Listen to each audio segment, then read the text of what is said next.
"These are your rooms," said Dorothy, opening a door. Aunt Em drew back at sight of the splendid furniture and draperies. "Ain't there any place to wipe my feet?" she asked. "You will soon change your slippers for new shoes," replied Dorothy. "Don't be afraid, Aunt Em. Here is where you are to live, so walk right in and make yourself at home." Aunt Em advanced hesitatingly.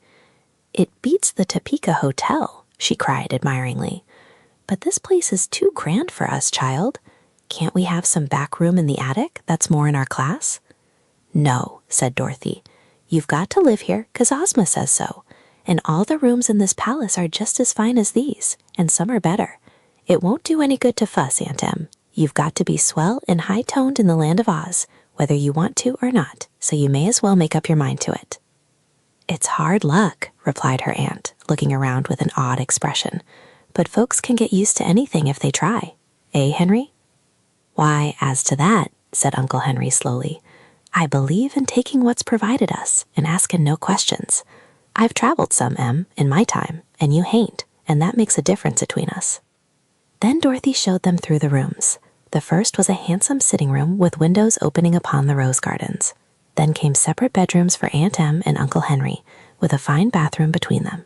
Aunt Em had a pretty dressing room besides, and Dorothy opened the closets and showed several exquisite costumes that had been provided for her aunt by the royal dressmakers, who had worked all night to get them ready. Everything that Aunt Em could possibly need was in the drawers and closets, and her dressing table was covered with engraved gold toilet articles. Uncle Henry had 9 suits of clothes, cut in the popular Munchkin fashion, with knee breeches, silk stockings, and low shoes with jeweled buckles.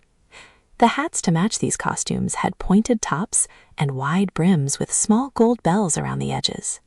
His shirts were of fine linen with frilled bosoms, and his vests were richly embroidered with colored silks.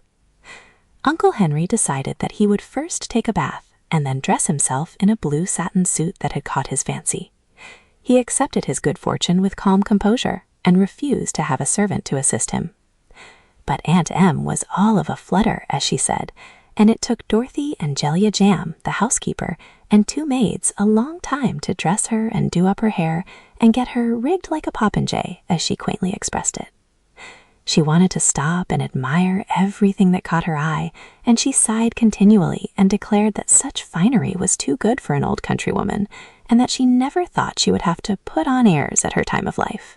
Finally, she was dressed, and when they went into the sitting room, there was Uncle Henry in his blue satin, walking gravely up and down the room. He had trimmed his beard and mustache and looked very dignified and respectable. "Tell me, Dorothy," he said, "do all the men here wear duds like these?" "Yes," she replied, "all except the Scarecrow and the Shaggy Man, and of course the Tin Woodman and Tik-Tok, who are made of metal.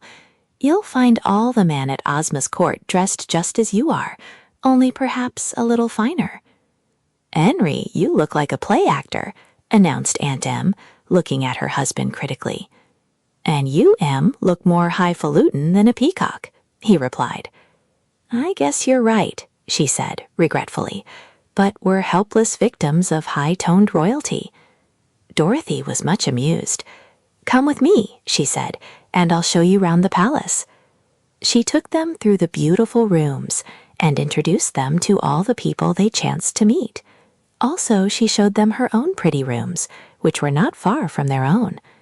"So it's all true," said Aunt Em, wide-eyed with amazement, "and what Dorothy told us of this fairy country was plain facts instead of dreams. But where are all the strange creatures you used to know here?" "Yes, where's the Scarecrow?" inquired Uncle Henry. "Why, he's just now away on a visit to the Tin Woodman, who is Emperor of the Winkie Country," answered the little girl. "You'll see him when he comes back, and you're sure to like him." "And where's the wonderful wizard?" asked Aunt Em. "You'll see him at Ozma's luncheon, for he lives in this palace," was the reply. "And Jack Pumpkinhead?"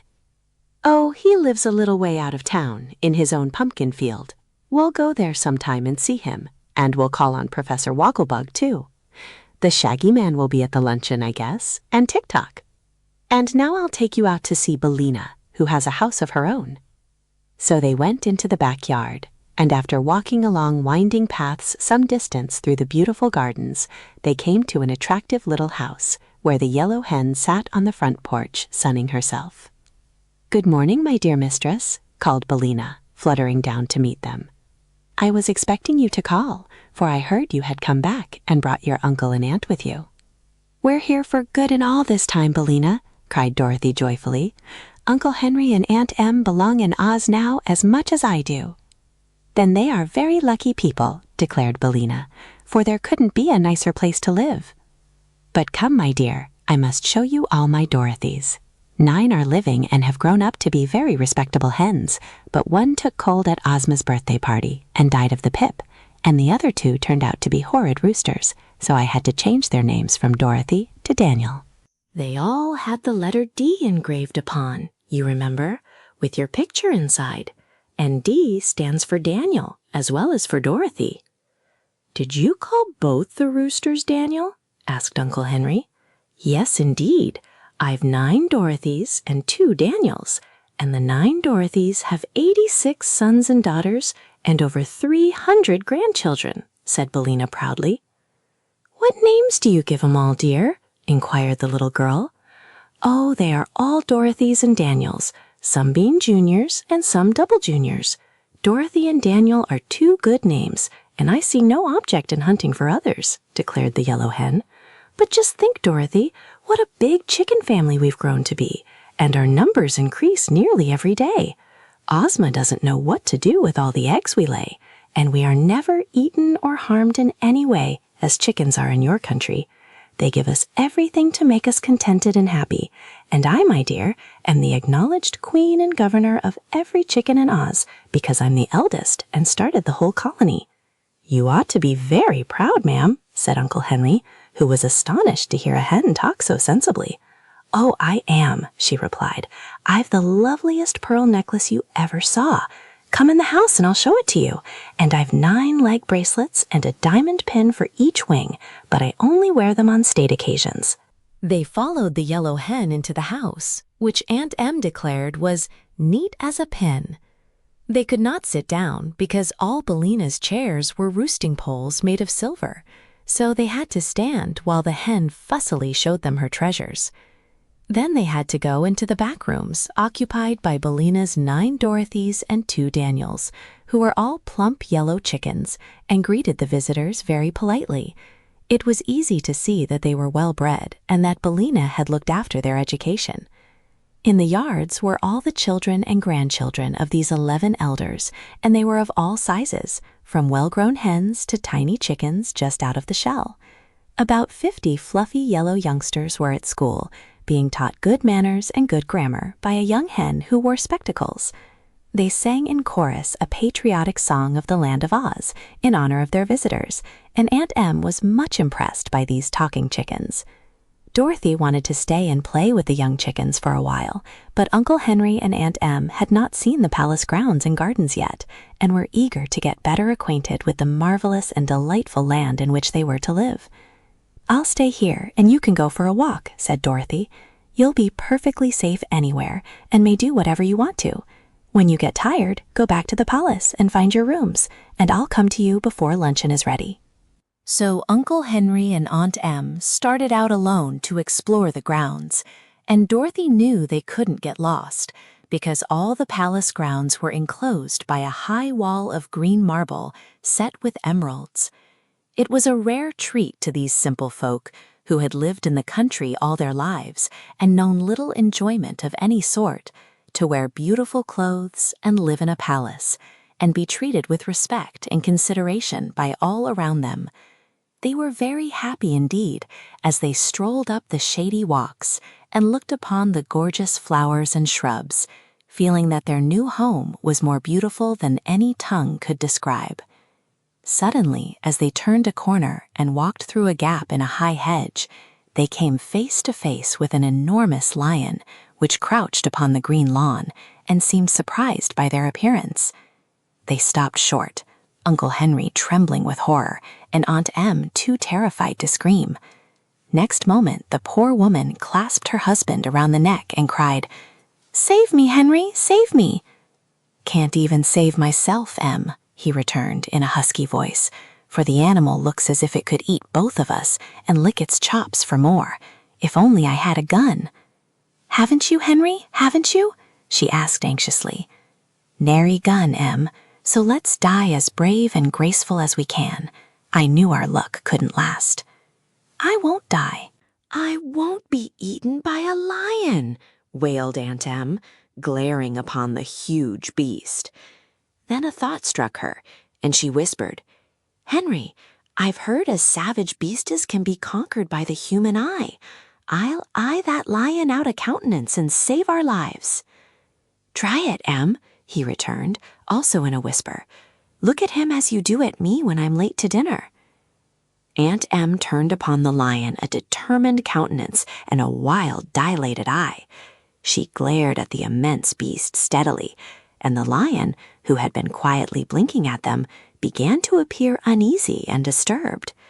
"Is anything the matter, ma'am?" he asked in a mild voice. At this speech from the terrible beast, Aunt Em and Uncle Henry both were startled, and then Uncle Henry remembered that this must be the lion they had seen in Ozma's throne room. "Hold on, Em," he exclaimed. "Quit the eagle-eye conquest and take courage. I guess this is the same cowardly lion Dorothy has told us about." "Oh, is it?" she asked, much relieved. "When he spoke, I got the idea, and when he looked so shamed-like, I was sure of it," Uncle Henry continued. Aunt Em regarded the animal with new interest. "Are you the cowardly lion?" she inquired. "Are you Dorothy's friend?" "Yes'm," answered the lion meekly. "Dorothy and I are old chums and are very fond of each other. I'm the king of beasts, you know, and the hungry tiger and I serve Princess Ozma as her bodyguards." "To be sure," said Aunt Em, nodding. "But the king of beasts shouldn't be cowardly." "I've heard that said before," remarked the lion, yawning till he showed his 2 great rows of sharp white teeth. "But that does not keep me from being frightened whenever I go into battle." "What do you do? Run?" asked Uncle Henry. "No, that would be foolish, for the enemy would run after me," declared the lion. "So I tremble with fear and pitch in as hard as I can, and so far I have always won my fight." "Ah, I begin to understand," said Uncle Henry. "Were you scared when I looked at you just now?" inquired Aunt Em. "Terribly scared, madam," answered the lion, "for at first I thought you were going to have a fit. Then I noticed you were trying to overcome me by the power of your eye, and your glance was so fierce and penetrating that I shook with fear." This greatly pleased the lady, and she said quite cheerfully, "Well, I won't hurt you, so don't be scared any more. I just wanted to see what the human eye was good for." "The human eye is a fearful weapon," remarked the lion, scratching his nose softly with his paw to hide a smile. "Had I not known you were Dorothy's friends, I might have torn you both into shreds in order to escape your terrible gaze." Aunt Em shuddered at hearing this, and Uncle Henry said hastily, "I'm glad you knew us. Good morning, mister." "Lion, we'll hope to see you again, by and by, sometime in the future." "Good morning," replied the lion, squatting down upon the lawn again. "You are likely to see a good deal of me if you live in the land of Oz."